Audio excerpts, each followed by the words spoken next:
Assalamualaikum warahmatullahi wabarakatuh. Selamat siang dan salam sejahtera bagi kita semua. Yang saya hormati Bapak Ibu dosen penguji dan admin prodi. Perkenankanlah saya Ikhtiar Wijanatun K2360025 untuk mempresentasikan skripsi saya yang berjudul Penerapan Model Discovery Learning berbasis LCDS pada materi hukum Newton untuk meningkatkan kemandirian belajar dan kemampuan kognitif siswa kelas 10 MIPA 7 SMA Negeri 3 Surakarta. Untuk mempersingkat waktu, kita langsung masuk saja ke bagian yang pertama, yaitu pendahuluan. Latar belakang masalah dari penelitian ini yaitu didasari oleh hakikat fisika sebagai produk, proses, dan sikap ilmiah, di mana ketiganya harus saling berkaitan selama proses pembelajaran. Ketika pembelajaran fisika lebih fokus pada produk saja, maka mengakibatkan kemandirian belajar siswa cenderung rendah, karena siswa tidak terbiasa untuk memperoleh konsep fisika melalui proses ilmiah. Dan hal ini terjadi di kelas 10 MIPA 7 SMA Negeri 3 Surakarta, di mana dari hasil observasi diperoleh bahwa selama pembelajaran siswa hanya merangkum dan mencari latihan soal. Begitu seterusnya, ketika guru meminta siswa atau mengarahkan siswa untuk belajar mandiri, siswa justru melakukan kegiatan di luar pembelajaran, seperti bermain HP, mengobrol, dan sebagainya. Ketika mengalami kesulitan pun, siswa enggan bertanya. Hal ini menunjukkan bahwa kemandirian belajar siswa rendah. Di sisi lain, hasil kajian dokumen menunjukkan bahwa sebanyak 73,5% siswa belum mencapai nilai KKM. Ini juga menunjukkan bahwa kemampuan kognitif siswa rendah. Hal ini dapat mengakibatkan siswa mengalami kesulitan dalam mempelajari materi hukum Newton. Oleh karena itu, diperlukan tindakan berupa penerapan model dan media pembelajaran yang sesuai untuk meningkatkan kemampuan kognitif dan kemandirian belajar siswa. Discovery learning dianggap mampu meningkatkan kemandirian belajar, dan modul LCDS juga menarik dan interaktif sehingga mampu meningkatkan kemandirian belajar, memungkinkan siswa untuk belajar secara mandiri, sehingga diangkatlah topik penelitian ini. Rumusan masalah pada penelitian ini yaitu bagaimana peningkatan kemandirian belajar siswa dan bagaimana peningkatan kemampuan kognitif siswa melalui penerapan model Discovery Learning berbasis LCDS di kelas 10 MIPA 7 SMA Negeri 3 Surakarta. Untuk tujuan penelitiannya yaitu meningkatkan kemandirian belajar dan meningkatkan kemampuan kognitif siswa kelas 10 MIPA 7 SMA Negeri 3 Surakarta melalui penerapan model Discovery Learning berbasis LCDS. Untuk manfaat penelitiannya, manfaat teoritis diharapkan menjadi preferensi bagi peneliti yang lain yang hendak mengangkat topik yang serupa serta menambah hasanah keilmuan pada pendidikan. Selanjutnya, manfaat praktis bagi siswa diharapkan siswa menjadi lebih aktif dan semangat dalam pembelajaran fisika. Kemudian, manfaat praktis bagi guru diharapkan dapat menambah wawasan guru serta pengalaman pembelajaran dengan model Discovery Learning berbasis LCDS. Untuk manfaat yang terakhir, yaitu bagi peneliti, diharapkan dapat menjadi bahan informasi untuk melakukan penelitian yang serupa atau penelitian yang lebih lanjut. Yang selanjutnya, kajian pustaka, kerangka berpikir, dan hipotesis. Kajian pustaka pada penelitian ini yaitu membahas mengenai hakikat pembelajaran fisika, model pembelajaran Discovery Learning, modul elektronik LCDS, kemudian kemampuan kognitif, kemandirian belajar, dan hukum Newton tentang gerak. Kerangka berpikir pada penelitian ini yaitu dari permasalahan kemandirian belajar dan kemampuan kognitif siswa kelas 10 MIPA 7 SMA Negeri 3 Surakarta yang rendah, kemudian diberikan tindakan berupa penerapan model pembelajaran Discovery Learning berbasis LCDS, dan diharapkan targetnya adalah kemandirian belajar dan kemampuan kognitif siswa kelas 10 MIPA 7 SMA Negeri 3 Surakarta menjadi meningkat. Hipotesis dari penelitian ini yaitu penerapan model Discovery Learning berbasis LCDS pada materi hukum Newton dapat meningkatkan kemandirian belajar dan kemampuan kognitif siswa kelas 10 MIPA 7 SMA Negeri 3 Surakarta. Untuk metode penelitiannya, yang pertama, tempat penelitian ini yaitu SMA Negeri 3 Surakarta, khususnya kelas 10 MIPA 7. Kemudian waktu pelaksanaannya yaitu pada semester genap tahun pelajaran 2019-2020 dengan rincian tahap persiapan pelaksanaan pada November dan Desember 2019, tahap pelaksanaan dilaksanakan Januari sampai Februari 2020, dan tahap pengolahan data dilakukan dari Februari sampai Juni 2020. Untuk desain penelitiannya yaitu penelitian tindakan kelas dengan model Chemis dan McTaggart karena dianggap lebih sederhana. Kemudian pendekatan penelitiannya adalah campuran karena melibatkan data kuantitatif dan data kualitatif. Untuk subjek penelitiannya yaitu siswa kelas 10 MIPA 7 SMA Negeri 3 Surakarta tahun pelajaran 2019-2020. Jenis data yang dikumpulkan yaitu data kuantitatif yang berupa data kemandirian belajar dari lembar observasi dan angket, dan data kemampuan kognitif yang diperoleh dari hasil tes kognitif. Sedangkan data kualitatif yaitu berupa data kemandirian belajar yang diperoleh dari hasil wawancara, dan data kemampuan kognitif dari hasil observasi dan wawancara. Sumber data dari penelitian ini meliputi guru fisika yang mengajar di kelas 10 MIPA 7, siswa kelas 10 MIPA 7 SMA Negeri 3 Surakarta, dokumen nilai PTS siswa, kemudian observer yang merupakan mahasiswa pendidikan fisika, dan dosen pembimbing penelitian sebagai validator untuk validasi instrumen penelitian. Untuk teknik pengumpulan data dilakukan beberapa teknik, yaitu teknik observasi untuk mengobservasi kemandirian belajar dan kemampuan kognitif, kemudian teknik angket menggunakan lembar angket, teknik wawancara yaitu dengan melakukan wawancara dengan siswa dan guru, teknik tes, dan teknik kajian dokumen. Untuk instrumen penelitian yaitu terdiri dari instrumen pembelajaran yang meliputi silabus, RPP, modul LCDS, dan LKPD, dan instrumen pengambilan data yang terdiri dari lembar observasi, lembar angket kemandirian belajar, lembar wawancara, dan instrumen tes kognitif.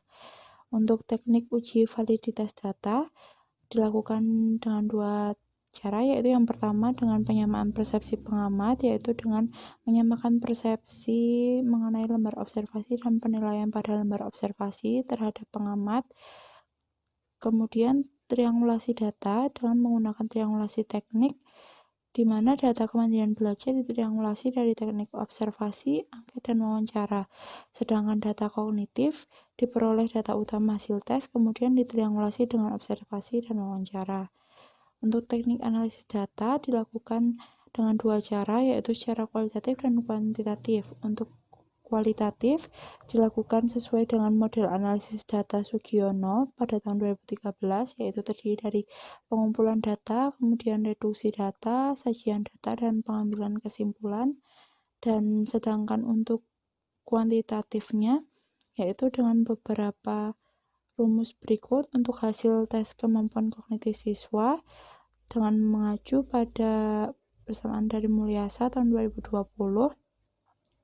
Sedangkan untuk kemandirian belajar, untuk hasil observasi dan angket menggunakan persamaan yang sama, yaitu oleh Sujana 2017. Seperti ini persamaannya. Kemudian untuk indikator capaian penelitian, untuk kemandirian belajar yaitu berdasarkan kriteria keberhasilan kemandirian oleh AKIP 2014, kemudian apabila 70% siswa telah mencapai skor kategori tinggi dan sangat tinggi, maka dikatakan telah berhasil. Sedangkan untuk kemampuan kognitif, apabila 70% siswa yang mengikuti tes telah mencapai nilai KKM, yaitu 70. Prosedur penelitian ini terdiri dari beberapa tahap sesuai dengan model Chemis dan McTaggart. Untuk pratindakan dilakukan observasi tentang pelaksanaan pembelajaran di kelas 10 MIPA 7, kemudian identifikasi permasalahan dan mengajukan izin penelitian. Dilanjutkan masuk ke siklus 1 yang terdiri dari tahap perencanaan, pelaksanaan, observasi, dan refleksi. Dan pada penelitian ini dilanjutkan kembali ke siklus 2 karena siklus 1 belum tercapai target penelitiannya. Masuk ke hasil tindakan dan pembahasan. Pada pratindakan dilakukan beberapa teknik pengambilan data. Untuk hasil observasi diperoleh bahwa guru menyampaikan materi ketika pembelajaran, kemudian siswa melakukan latihan soal. Namun ketika pembelajaran siswa banyak melakukan kegiatan lain di luar pembelajaran. Siswa juga tidak bertanya ketika mengalami kesulitan. Siswa juga terlihat kurang antusias dalam pembelajaran. Kemudian dari hasil wawancara dengan guru diperoleh bahwa pembelajaran dengan metode ceramah, tanya jawab, dan fokus pada latihan soal saja. Penyampaian materi terkadang menggunakan PowerPoint. Akses internet di SMA 3 Surakarta lancar namun pemanfaatannya kurang maksimal. Kemudian kelas 10 MIPA 7 memiliki karakter yang ramai di kelas dan kurang kondusif dalam pembelajaran. Selanjutnya, hasil wawancara dengan siswa diperoleh bahwa siswa mengalami kesulitan dalam penerapan rumus untuk menyelesaikan masalah. Kemudian pembelajaran membuat siswa diminta belajar sendiri, tetapi siswa merasa kurang penjelasan dari guru. Selanjutnya, lebih memilih diam daripada bertanya kepada guru, dan siswa akan lebih tertarik apabila belajar menggunakan media. Selanjutnya, hasil angket Kementerian Belajar Siswa diperoleh bahwa sebanyak 9,09%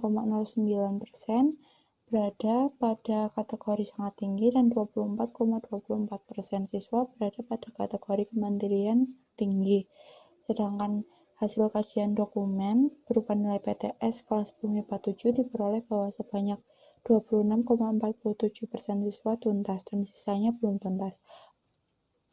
Pada siklus 1 dilakukan 3 kali pertemuan pembelajaran dan 1 kali pertemuan tes kognitif. Di siklus 2 juga dilakukan seperti ini, 3 kali pertemuan dan 1 kali pertemuan tes kognitif. Untuk tahapannya pada siklus 1 meliputi tahap perencanaan siklus 1, yaitu melakukan penyusunan RPP dan LKPD, menyusun instrumen pengambilan data, kemudian menyiapkan media sarana pembelajaran, menentukan kelompok dan target keberhasilan.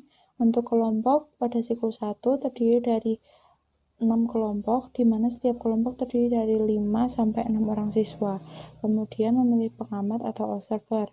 Pengamat diambil dari mahasiswa pendidikan fisika juga, berjumlah 3 orang, di mana setiap orang akan mengamati 2 kelompok siswa dan mengamati keterlaksanaan pembelajaran. Untuk tahap pelaksanaannya, pembelajaran dilakukan dengan model Discovery Learning dan modul LCDS. Langkah-langkah pembelajarannya mengikuti model Discovery Learning dan terdiri dari kegiatan pendahuluan, inti, dan penutup. Untuk topik pembelajaran pada siklus 1 terdiri dari hukum 1, 2, dan 3 Newton. Untuk tes kognitifnya pada siklus 1 digunakan instrumen tes berjumlah 15 butir soal pilihan ganda.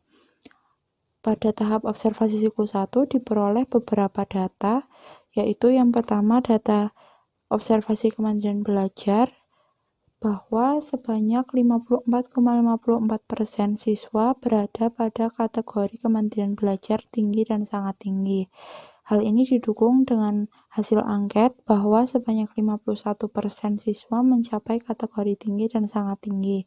Hasil wawancara juga diperoleh bahwa siswa merasa lebih aktif dalam pembelajaran, namun masih merasa kebingungan ketika menerapkan modul di LCDS. Untuk hasil tes kognitif diperoleh pada siklus 1 bahwa sebanyak 63,64% siswa telah tuntas. Untuk hasil tersebut belum mencapai target penelitian yang telah ditetapkan. Adapun pada tahap refleksi diperoleh beberapa kemungkinan penyebab belum tercapainya target penelitian, yaitu yang pertama siswa belum terbiasa menggunakan modul LCDS, siswa kurang memperhatikan prosedur pada LKPD, siswa banyak tidak semua siswa aktif mendiskusikan permasalahan, kemudian jumlah siswa cenderung terlalu banyak dalam kelompok sehingga beberapa siswa tidak aktif. Kemudian masih banyak siswa yang kurang percaya diri dalam menyampaikan pendapat, siswa tidak mencatat karena waktunya singkat dan kurangnya latihan soal. Dari beberapa penyebab ini dirumuskan beberapa rencana untuk tindak lanjut pada siklus 2, yaitu guru berperan sebagai fasilitator yang membimbing dan mengarahkan siswa, guru memberikan instruksi untuk selalu membaca petunjuk pada LKPD dan modul LCDS, kemudian pembagian ulang kelompok menjadi lebih kecil dan heterogen, guru memberikan pengawasan khusus pada siswa-siswa yang masih belum aktif, kemudian mendorong siswa untuk menyampaikan pendapat, memberikan siswa kesempatan untuk mencatat dan mengelola waktu secara lebih efektif lagi. Dan masuk ke siklus 2, Untuk tahapan pada siklus 2 sama juga seperti siklus 1. Yang pertama perencanaan, ini juga masih sama, menyusun RPP dan LKPD, kemudian mempersiapkan instrumen pengambilan data, kemudian menyiapkan media dan sarana pembelajaran, serta menentukan kelompok. Kelompok pada siklus 2 ini terdiri dari 8 kelompok, di mana setiap kelompok terdiri dari 4-5 orang siswa. Untuk tahap pelaksanaannya juga masih sama, menerapkan model Discovery Learning dan model LCDS. Untuk perbedaannya adalah topik pembelajarannya, yaitu gaya gesek dan aplikasi hukum Newton. Dan untuk pertemuan terakhir yaitu tes kognitif, siswa mengerjakan 10 butir soal pilihan ganda. Pada tahap observasi siklus 2 diperoleh beberapa hasil, bahwa yang pertama, hasil observasi kemandirian belajar diperoleh sebanyak 78,78% siswa mencapai kategori tinggi dan sangat tinggi pada kemandirian belajarnya.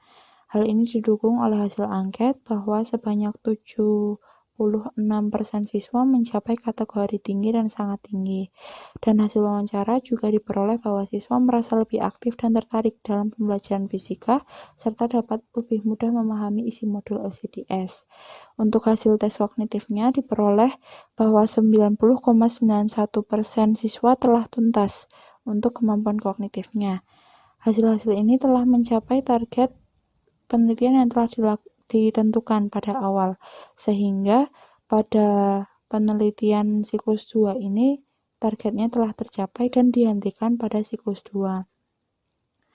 Adapun perbandingan antar siklus untuk ketercapaian kemandirian belajar dapat dilihat pada grafik berikut, di mana untuk kategori sangat tinggi dan tinggi ini meningkat dari pratindakan siklus 1 dan siklus 2, meningkat persentasenya, dan untuk kategori rendah dan sangat rendah ini menurun. Sedangkan untuk ketercapaian kemampuan kognitif siswa dapat dilihat pula untuk persentase tuntas untuk yang berwarna biru tua ini meningkat pada setiap siklusnya.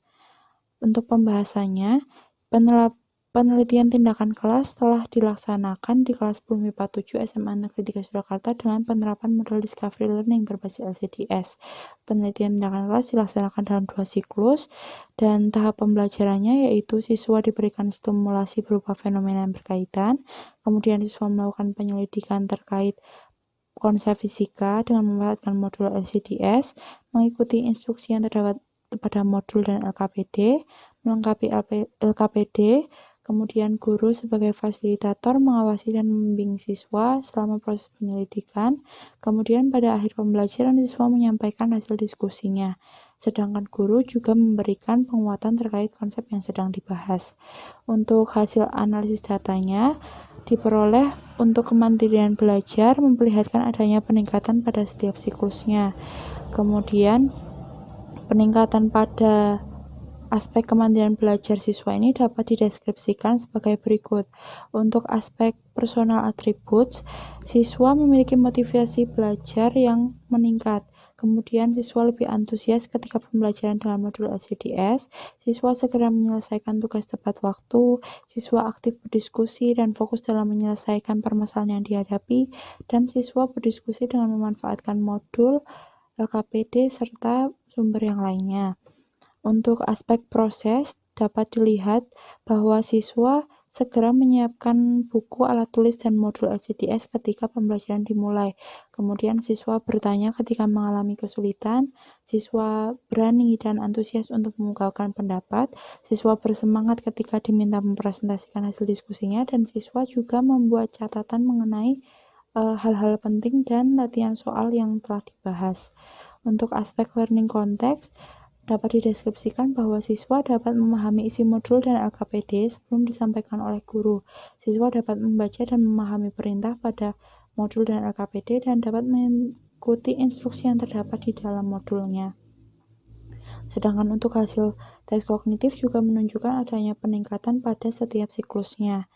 Penelitian dihentikan pada siklus 2, dan hasil penelitian ini telah disimpulkan sejalan dengan hasil penelitian yang dilakukan oleh Tito Eka Sunu dan Rofiana Rohmat pada tahun 2017.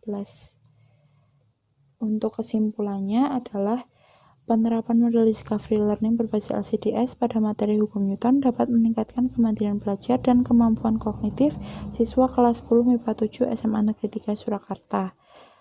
Untuk sarannya adalah bagi siswa hendaknya aktif dalam pembelajaran dan dapat belajar secara mandiri. Untuk guru hendaknya berperan sebagai fasilitator dan lebih kreatif lagi dalam penyampaian materi. Kemudian bagi penelitian lain, sarannya adalah memperhatikan perangkat pembelajaran serta modul yang akan digunakan. Kemudian mempersiapkan media dan sumber belajar secara maksimal agar tidak mengakibatkan miskonsepsi. Sekian presentasi skripsi dari saya. Mohon maaf apabila ada kekurangan. Wassalamualaikum warahmatullahi wabarakatuh.